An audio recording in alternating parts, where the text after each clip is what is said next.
Olá, estamos aqui mais uma vez com mais um episódio do GVCast e com uma pessoa muito especial, um amigo, Celso Ricardo. Ele é consultor, né? Ele é um consultor renomado, com vasta expertise na área de agronegócio.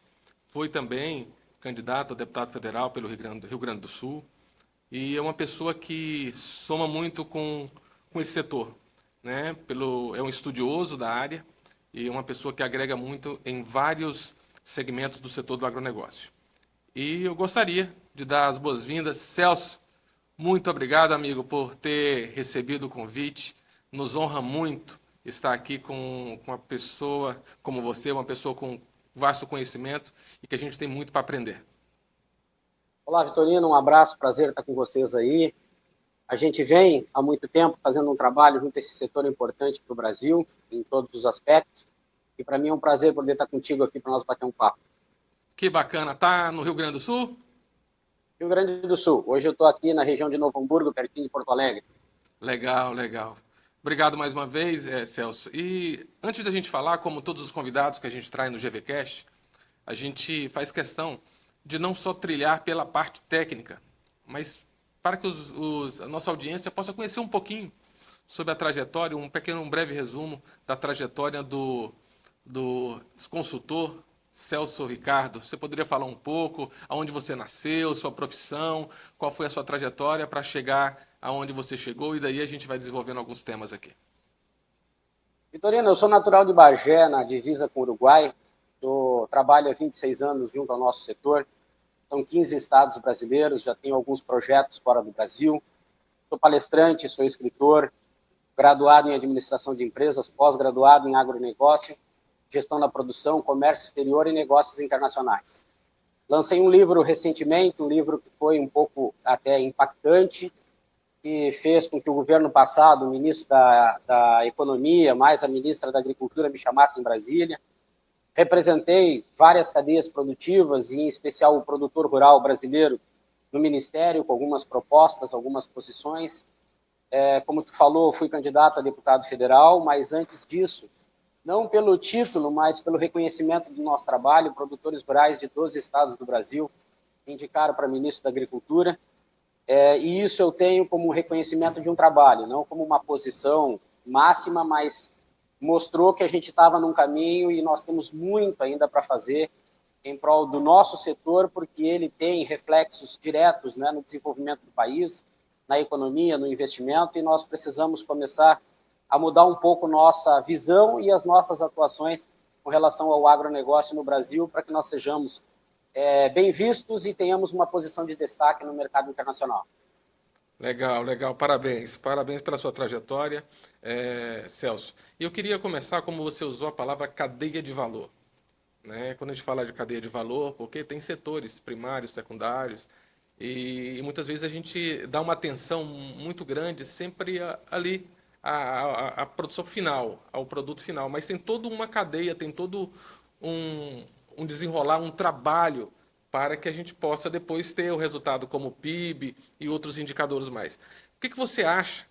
Você acha que, em relação à cadeia de valor do nosso agronegócio, quais são as suas ponderações em relação a alguns pontos de atenção e pontos de melhoria que você acredita que seriam necessários para que a gente possa avançar mais no nosso agronegócio brasileiro?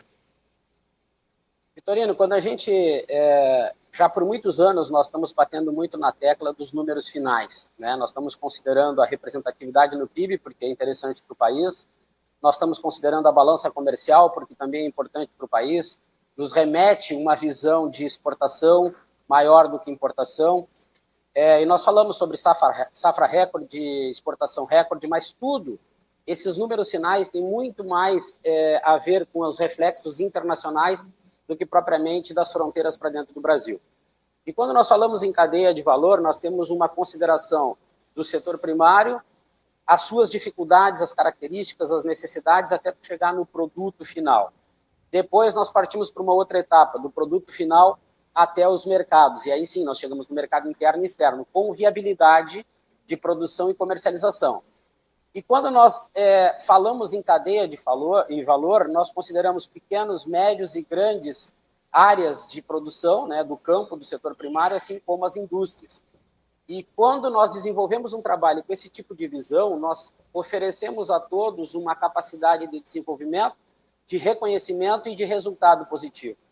No momento que nós temos só uma ideia de números finais, nós podemos estar desconsiderando, às vezes, algumas situações, alguns problemas que já vêm nos acompanhando, alguns até há mais de uma década, e nós focamos muitas das vezes até nas grandes produções. Então, por isso que eu acho que o Brasil, a partir de uma gestão principalmente imposta pelo Ministério da Agricultura, nós conseguiríamos produzir, e eu não tenho dúvida desses números, o dobro do que nós estamos produzindo hoje, mas com viabilidade econômica, financeira, operacional e comercial, conseguindo estabilizar e equilibrar os resultados do campo à mesa do consumidor. Ô Celso, dentro dessa cadeia, qual é a cadeia, qual que é a parte da cadeia que mais sofre em relação a isso? E dentro desse sofrimento, vamos dizer assim, dessa dor, dessa parte da cadeia, quais seriam as ações que a gente, de repente, poderia sugerir, propor para que essa dor fosse retirada ou pelo menos amenizada? Isso é interessante, sabe, Vitor? Muito poucos debates acontecem sobre isso, porque, volto a dizer, quando a gente considera os números finais para dar importância, nós deixamos o campo e as suas dificuldades, e hoje, para mim, é a parte do agronegócio mais desconsiderada, entre aspas, ou a menos assistida, vamos dizer assim, porque o campo, além de todos os problemas de nós estarmos numa empresa a céu aberto, nós deixamos de falar em agronegócio apenas com referências de propriedade rural. Muitas pessoas no Brasil, quando a gente fala em agronegócio, acham que é só o campo. Não, mas o campo tem o antes e o dentro da porteira e os seus problemas. Aí nós vamos para o fora da porteira e nós entramos no setor secundário, que é a indústria. A indústria, nós temos problemas também, principalmente com relação a quem exporta, quem não exporta, a sua margem de lucro e a sua capacidade de representatividade no mercado. E aí nós temos o terciário, que vai do frete, do transporte, da logística, até os mercados. Mas hoje, eu acho que o setor com mais problemas e dificuldades é o campo. Principalmente porque nós temos questões assim, climáticas, que vieram para ficar, e elas têm um agravante muito em termos de produção, e nós temos também as questões mercadológicas que fogem do controle do produtor rural, mas, em contrapartida, ele tem um custo que representa muito no preço final, e quando nós falamos em commodities, aí nós chegamos num mercado que regula preço. Então, eu acho, pelo que eu venho acompanhando nesses 15 estados aí do Brasil, o setor primário precisa de uma atenção muito grande por parte do governo federal, Ministério da Agricultura, governos estaduais e secretarias de agricultura também. Nós precisamos de políticas públicas específicas para tornar esse produtor rural brasileiro mais competitivo e consiga sustentar as suas operações dentro das propriedades rurais. Perfeito. Antes de entrar na logística, você colocou um ponto interessante, você separou campo, agroindústria e a parte logística. O campo, na sua opinião, quem se sente mais deve ser quem fica com menor margem, correto? Talvez com a menor margem, e além de ficar com a menor margem, ele tem menos gerência sobre os fatores, seja climático, seja também os fatores de mercado.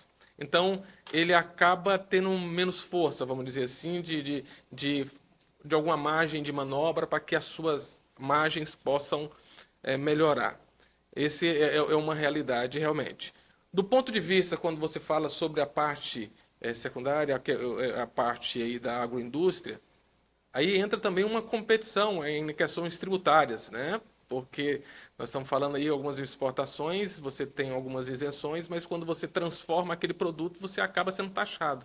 Aí deve ser talvez um dos pilares uma das dificuldades maiores, eu acho que do setor industrial, deve se seguir nessa parte tributária, correto?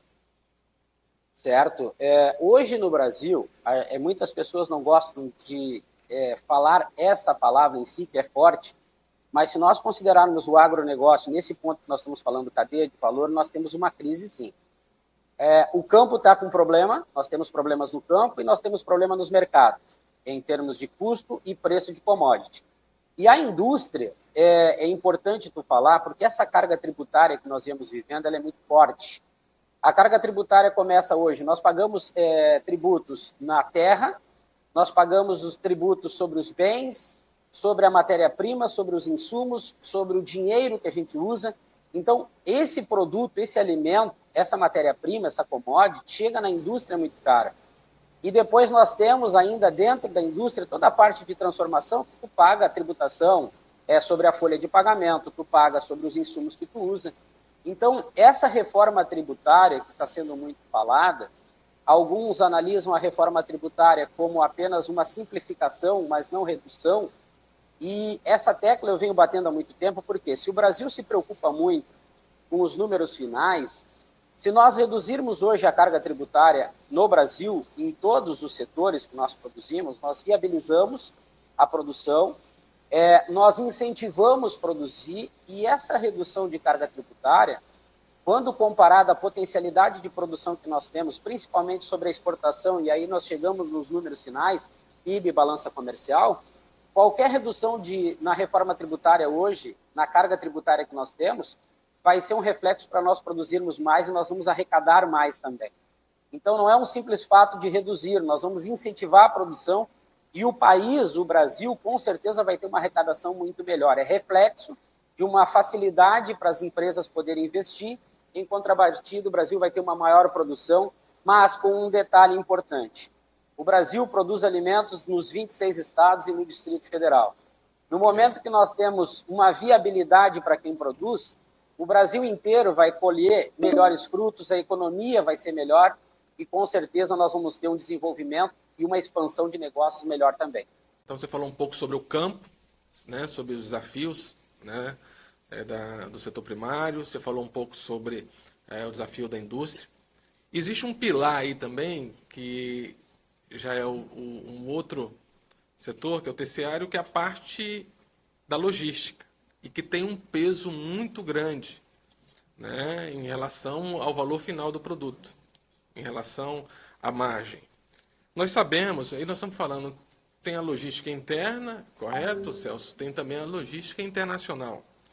Hoje mesmo eu estava conversando com uma pessoa, né, um parceiro nosso da Argentina, porque saiu, inclusive, agora o termo de referência para a questão da consultoria do corredor, né, da estruturação, da análise do potencial socioeconômico e logístico do corredor rodoviário bioceânico, que é saindo ali de Mato Grosso do Sul, né, passando Paraguai, passando por Argentina, indo até os portos ali do Chile, que é o destino final.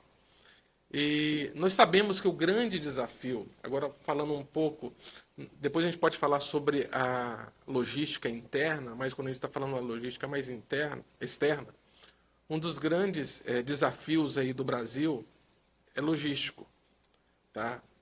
E o grande desafio é justamente ter acesso ao Oceano Pacífico. Porque 40 anos, 50 anos atrás, o grande volume de carga do mundo passava pelo Atlântico.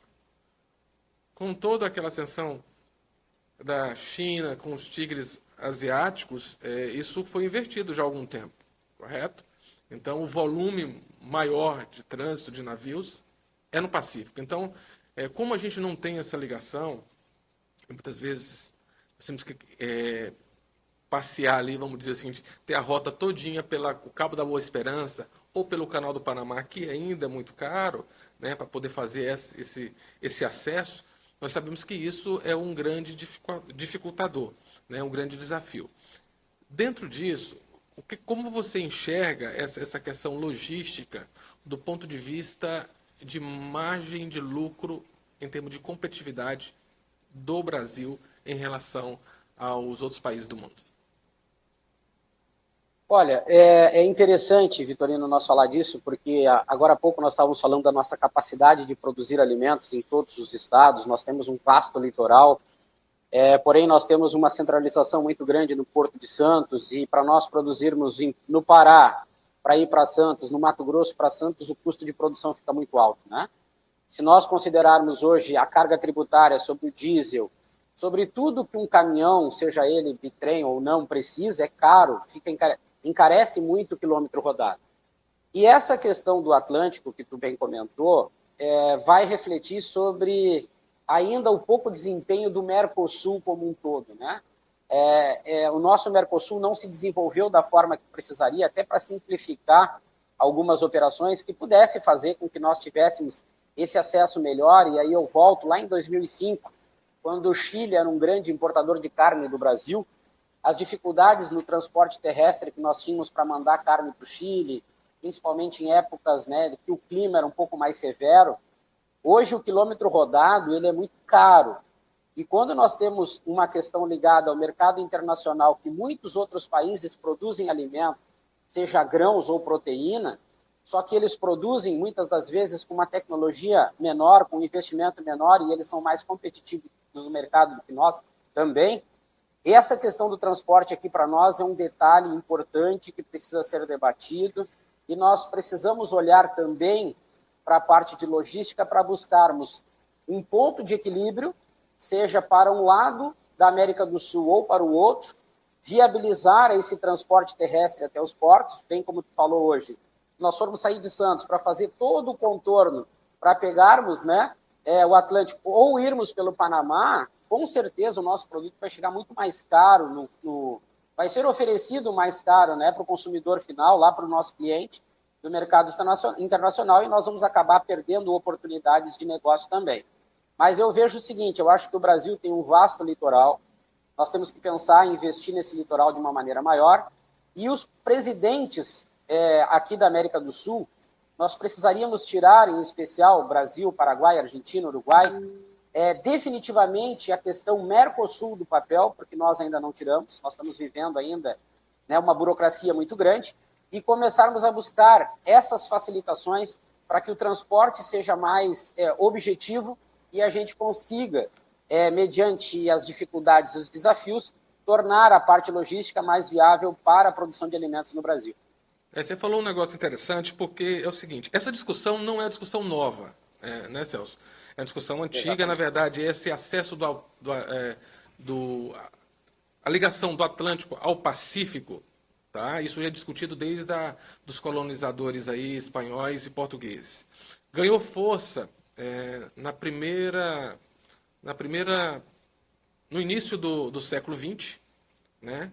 Ganhou força porque com o aumento da tecnologia se percebeu que as barreiras naturais, que era o grande desafio, a tecnologia poderia trabalhar a favor, né, dessa ligação.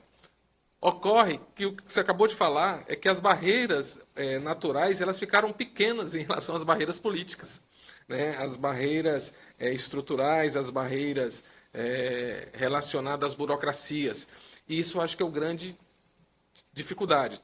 Teve aí em 2015, né, Celso, lá a declaração de Assunção para poder os países aí unidos para criar esse grupo de trabalho. Em 2019 houve um trabalho também ali no Chile, junto com o Brasil e o Chile, para que o Centro-Oeste pudesse escoar sua produção ali pelos portos do Chile. Mas a gente sabe que ainda tem muitos entraves aí, e vamos torcer para que isso possa andar e o nosso país seja mais competitivo, porque, sem dúvida nenhuma, a logística é um fator extremamente importante a ser considerado.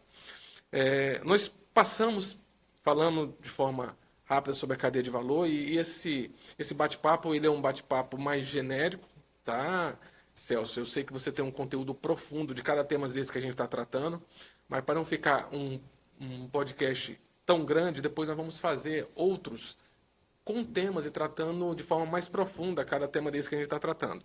Nós falamos um pouco sobre a cadeia de valor, falamos um pouco aí sobre a questão da parte tributária. Eu queria que você falasse um pouco sobre a questão de financiamento. Nós sabemos que para que o agronegócio ele caminhe, para que ele possa ter tração, para que essa máquina toda que é o agronegócio possa se movimentar, precisa de financiamento.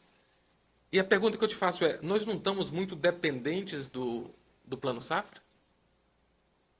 100%, talvez até 110%, vamos dizer assim, dependente do Plano Safra. Uma medida que nós podemos analisar para saber como nós estamos, ela é bem simples. A cada ano que passa, existe uma necessidade de um Plano Safra maior. E cada ano que passa, nós temos uma necessidade de um anúncio de um valor maior. Isso é característica de um setor dependente e fragilizado. Se nós tivéssemos, não digo assim uma desconsideração, mas se nós trabalhássemos o agronegócio sem uma necessidade imediata sobre qual valor vai ser anunciado, isso já seria um ponto positivo, porque nós estaríamos trabalhando um setor com mais estabilidade e equilíbrio financeiro. Então, hoje, o Plano Safra ele é uma dependência e não uma opção. Para um país com as capacidades que nós temos, e aí vai voltar naquela questão que implica sobre a política, né? Esse governo atua mais, esse atua menos, esse facilita, esse propõe. Então, assim, eu acho que o agronegócio no Brasil, a pasta Ministério da Agricultura deveria ser uma pasta independente de governos, entendeu, Vitorino?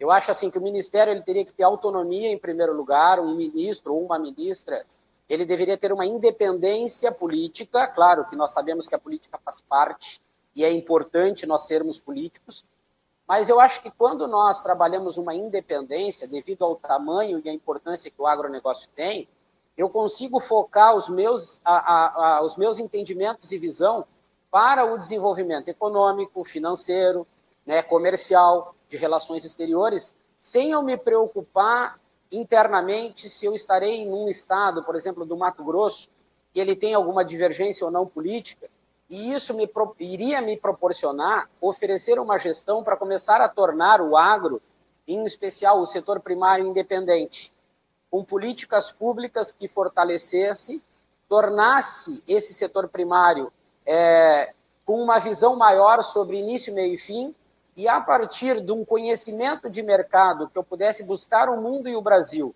viabilizando a produção de alimentos, em primeiro lugar, dentro do mercado interno, isso iria diversificar a minha exportação, iria aumentar o meu leque de exportação e eu conseguiria favorecer um pouco mais as questões financeiras.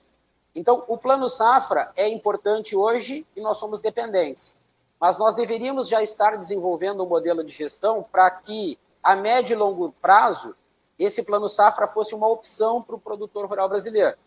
Sendo que, nesse momento, talvez com esse modelo de gestão que nós tenhamos hoje, e as poucas margens de lucro, porque nós não estamos trabalhando um indicador hoje que é um problema sério, chamado custo de produção, essa dependência ainda vai acabar perpetuando e fazendo com que nós venhamos a perder oportunidades muito mais pela necessidade de comercializar rápido do que propriamente se posicionar no mercado. Então, não são linhas de crédito que nós precisamos hoje.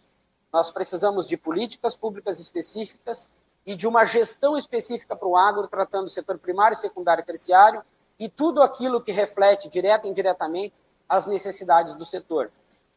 Perfeito. Celso, se eu compreendi bem, o que você está falando é o seguinte, primeiro, é importante que se tenha uma visão estratégica do agronegócio como um todo. Não se pense o agronegócio apenas por setores, mas pensar o todo e a sua interdependência, e para que você busque, da melhor forma, o equilíbrio entre essas engrenagens. E não só o equilíbrio, mas que se possa trabalhar em cima dessa visão geral, políticas que sejam políticas de Estado, vamos dizer assim, são políticas que estejam protegidas em relação a mudanças de governo e com visões que muitas vezes diferentes, mas que seja algo que gere uma segurança, né, para o setor, né, por ter uma política que ela não seja flexível, que ela não possa ser mudada ao longo do tempo e melhorada, mas que ela tenha um mínimo de segurança e previsibilidade para o agricultor, para as pessoas, para os empresários que fazem parte desse setor. Concordo plenamente com a sua colocação e eu queria fazer uma outra pergunta. Quando a gente fala sobre o Plano Safra, essa dependência, um dos grandes problemas que podem ter é justamente a questão da interferência. E você acha que também que o fato dessa dependência grande do Plano Safra pode também refletir na questão da margem para o produtor? Você acha que se tivesse outras linhas, poderia ter uma competitividade maior de taxas e, com isso, poder o produtor melhorar sua margem, ou você acha que não é esse entendimento que você está defendendo?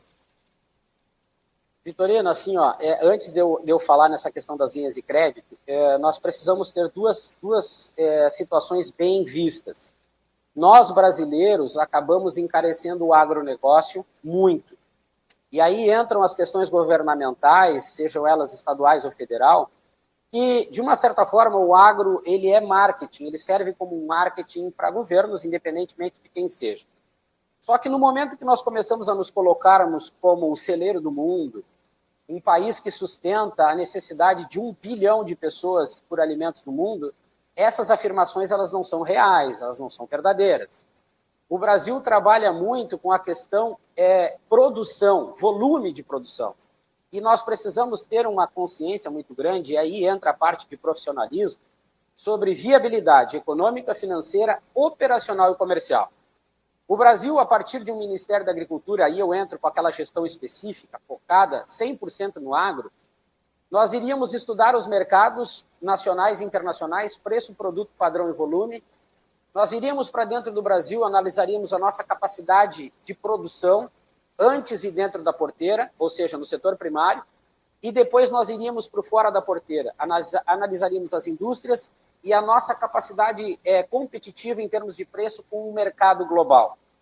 No momento que nós tivermos um estudo e um trabalho com essa intensidade, nós passamos a não ser um grande produtor de volumes, mas uma referência para o mercado mundial. Aí nós vamos mudar por completo a visão sobre agronegócio e nós nos tornamos mais competitivos e aí também capitalizados. Essa é uma situação. O Brasil hoje ele não precisa de linhas de crédito. Eu estava acompanhando agora, recentemente, o ministro Carlos Fávaro, principalmente com essa questão ligada à quebra de safra por causa do clima. Nós não precisamos de linha de crédito. Nós precisamos entender assim, nós precisamos do Plano Safra para produzir. O agro tem uma importância muito grande para qualquer governo que esteja à frente do Brasil. Então, mediante as questões climáticas, que nem o produtor europeu tem, o produtor rural da Europa, o americano, com questões ligadas a fatores externos que fogem da mão do produtor, os governos, entendendo a importância que o agro tem, que a produção de alimentos, vamos dizer assim, tem, ele favorece o produtor com um subsídio financeiro custeado pelo governo. E aí eu explico o problema dessa situação. Eu vou para a minha propriedade rural, vou delimitar uma área, vou buscar o Plano Safra, volume financeiro e juro. Somado a isso, eu tenho uma quebra de safra de 20%. Eu vou buscar mais uma linha de crédito, que é mais um montante financeiro, mais juros, eu posso ter 2 ou 3 safras com uma grande produção que eu não consigo me equilibrar financeiramente. Então, eu acho que, partindo da primeira visão que eu expliquei, se o Brasil atuar dessa forma, eu fortaleço o produtor rural. Segundo, se eu não tiver linhas de crédito e trabalhar políticas públicas específicas que reduzam o custo de produção no Brasil e tenham essa linha de subsídio financeiro, eu começo a tirar esse produtor rural de uma linha de risco que chama endividamento, e aí eu fortaleço o campo e me torno mais competitivo nos mercados consumidores. Eu entendo que não é linha de crédito, eu acho que nós precisamos trabalhar de uma forma estratégica para buscar os pontos mais problemáticos, resolvê-los e fortalecer a base da produção de alimentos no Brasil. E sobre o endividamento, Celso, do produtor? Né? Como é que está esse nível de endividamento? Está razoável dentro das métricas aí? E quais são os impactos negativos caso esse endividamento não esteja muito alto? Eu não desconheço esse número. No último levantamento que a gente fez, o endividamento do produtor rural estava em torno de 600 a 700 bilhões de reais. Tá? Claro que aí nós levamos uma série de considerações, não só climáticas, mas mercadológicas também, e a questão da administração do custo de produção dentro do Brasil. Como eu te falei, essa oratória que nós temos de nos colocarmos num pedestal de produção faz com que as multinacionais dos insumos, dos implementos, dos maquinários subam, inflacionem demais o preço e nós, brasileiros, quando nós comparamos aqui com a Argentina, não precisamos sair da América do Sul. A Argentina e o próprio Paraguai produzem alimentos e comercializam com os mesmos mercados que o Brasil. Só que eles têm um diferencial, o custo de produção deles é menor que o nosso. Então, qualquer situação, por menor que seja negativa com relação ao mercado mundial, compromete o resultado financeiro dentro do Brasil.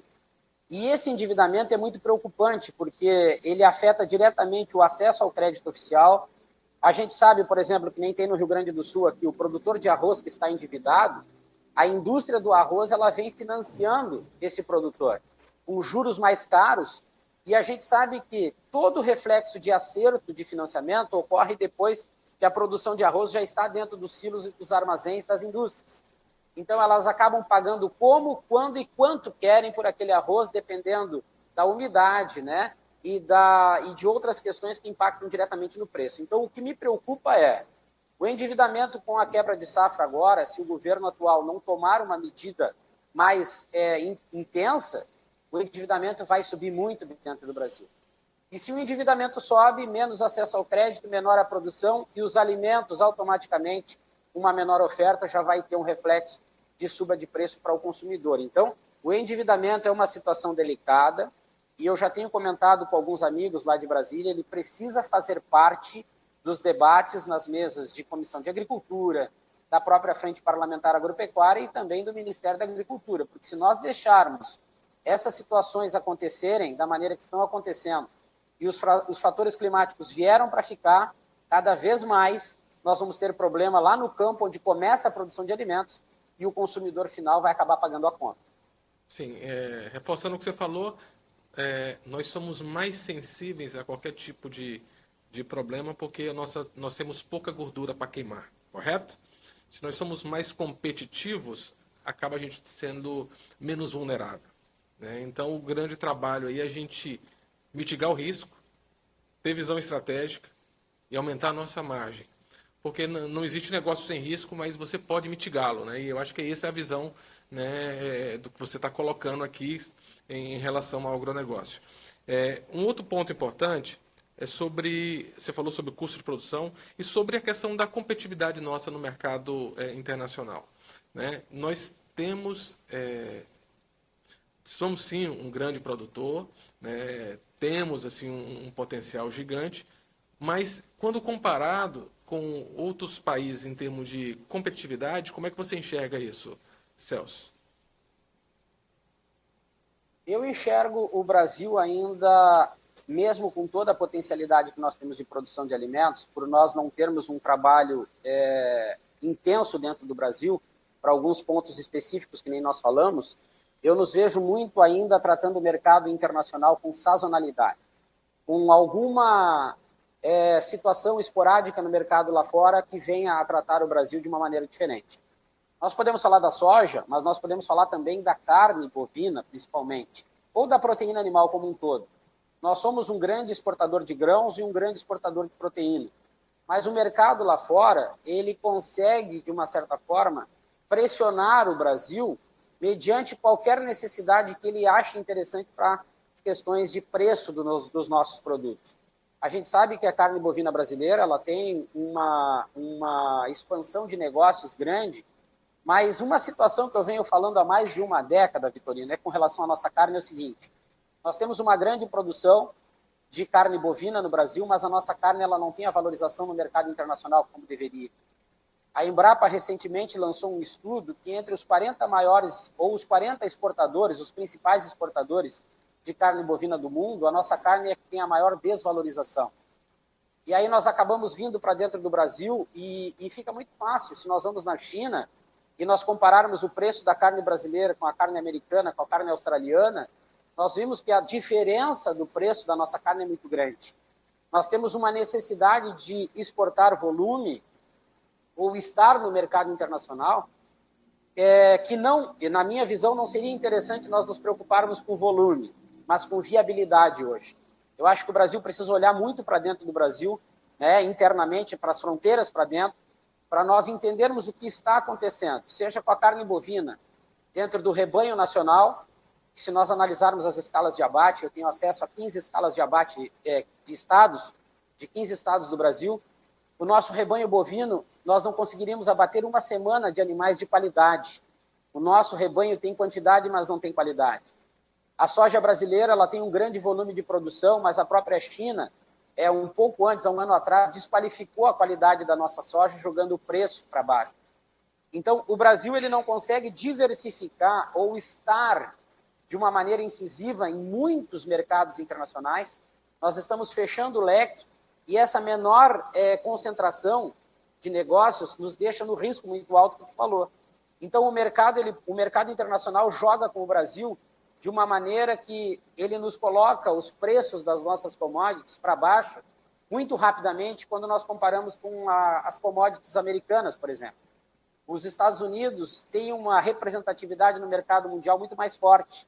E o Brasil, por não ter estocagem, né, física capaz de atender a produção e uma necessidade de produção a qualquer custo, porque nós não temos essa gordura para queimar, nos deixa muito fragilizado e o mercado internacional acaba nos pressionando com os preços ou nos preços das commodities e isso prejudica o desenvolvimento do setor, né? É o que você está falando, uma corda no pescoço, você produziu, você tem que escoar, você não tem onde armazenar. Então, se você não tem onde armazenar, você acaba ficando suscetível, você tem que escoar aquela produção de alguma forma e o mercado dita as regras. Se nós temos mais possibilidade de armazenamento, isso acaba que te dá uma segurança maior para que você possa negociar, não fique tão vulnerável. E a gordura para queimar também. Né? Então, quando a pessoa não tem gordura, assim, qual que é o preço? É esse, nós temos que mandar, porque na verdade eu tenho que pagar meus boletos. Em outras palavras, é isso, correto? Perfeito. E aí nós vamos chegar naquele início da nossa conversa. A preocupação com os números finais, com o PIB. Quanto mais aumentar a representatividade no PIB, é bom para o Brasil. Mas uma produção empurrada e não puxada pelo mercado estudado acaba fazendo com que a gente tenha que comercializar as nossas commodities por preços menores no mercado e aí compromete toda a cadeia de valor, né? O campo, a indústria, a logística e o mercado de uma maneira geral.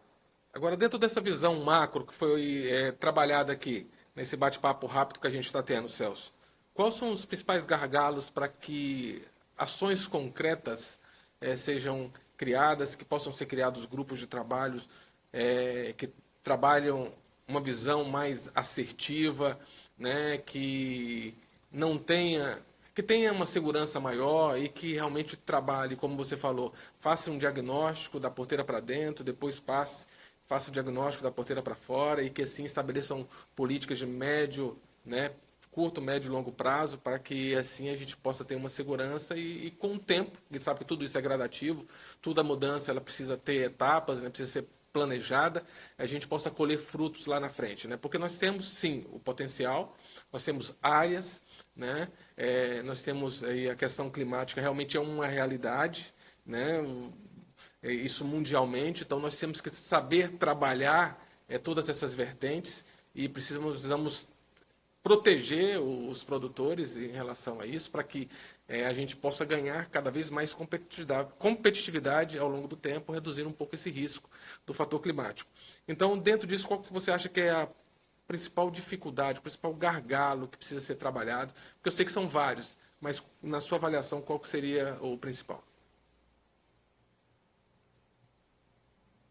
Vitorino, antes nós brasileiros tínhamos, né, na ponta da língua quais eram as características que nos tornavam um país referência na produção de alimentos, que era clima, solo e água em abundância, né? Hoje já não é. O solo, nós temos aí 16% do território nacional com terras degradadas, então já existe uma necessidade de expansão até nas questões de meio ambiente, né, com relação à derrubada ou não de outras áreas. A água no Brasil ela já está em alguns pontos que antes não tinha um problema escassa e o clima já mudou completamente. Eu acho que essas mudanças climáticas vieram para ficar. Mas hoje, para mim, o que seria o diferencial para nós tornarmos o agronegócio não mais só brasileiro, mas global, porque existe diferença entre global e internacional e as pessoas às vezes não entendem isso, né? As participações de cada definição dessas, seria a aproximação de Brasília com o agronegócio que nós estamos vivendo. Eu acho que a Frente Parlamentar Agropecuária precisaria se aproximar um pouco mais do setor do agronegócio e um pouco mais mesmo, né? Encurtar os caminhos do campo até Brasília. Eu acho que o campo, o agronegócio depende de Brasília. Brasília deveria ser para nós, né, a grande ferramenta hoje. Por que eu digo isso? Por causa das políticas públicas que nós precisamos para pequenos, médios e grandes produtores, pequenas, médias e grandes indústrias. Nós precisaríamos simplificar a legislação em alguns determinados pontos, principalmente na questão de proteína animal. Eu fui gerente industrial, fui diretor de grandes empresas do setor e sei que nós podemos fazer um trabalho intenso de simplificação da legislação que não vai afetar os nossos resultados perante o mercado internacional. E isso tudo só vai acontecer se Brasília encurtar os caminhos, né? Nós fecharmos algumas barreiras que a gente sabe que existe para que esse agronegócio fora de Brasília ele tenha voz e representatividade. No momento que Frente Parlamentar Agropecuária e Ministério da Agricultura conseguirem entender mais as necessidades que esse setor está precisando, eu acho que aí nós começamos já a dar alguns passos com mais firmeza. Porque nós já estamos vivendo problemas de décadas. Como tu bem falou, nós não vamos resolver algo a curto prazo. Nós precisamos de participação, projetos e propostas. Então, o agro teria condições de levar até Brasília propostas que ele, agro, está vivendo. Mas nós precisaríamos que Brasília abrisse essa porta para escutar o que nós estamos vivendo nesse agro e, a partir daí, de uma maneira conjunta e próxima, os projetos de lei podendo acontecer de uma maneira mais simplificada, com certeza eles entrariam em evidência e aí nós conseguiríamos estabilizar e resolver os problemas em primeiro lugar, que são vários problemas, e a partir daí estabilizar a produção, o investimento, a economia ao entorno do todo e o resultado final, que é o que nós precisamos, né? Menos prejuízo, que é o que nós estamos vivendo ao longo dos anos, nos demonstrativos de resultados, se nós analisarmos as competências, nós precisamos reduzir esses prejuízos e estabilizar o resultado final, garantindo lucratividade para quem investe. Celso, esse podcast ele tem como tema inspirar pessoas, negócios e política. Eu venho te acompanhando já há algum tempo, né? E a gente sabe que você não é um crítico sem proposta. Você não é uma pessoa que aponta algo sem colocar uma solução. E a gente percebe isso. E isso foi uma das razões que eu falei assim, nós precisamos trazer o Celso. Não vai ser uma só vez que a gente vai fazer um podcast, porque ele tem muito conteúdo que pode nos ajudar bastante, né, a compreender o agronegócio, como ele verdadeiramente está. Né?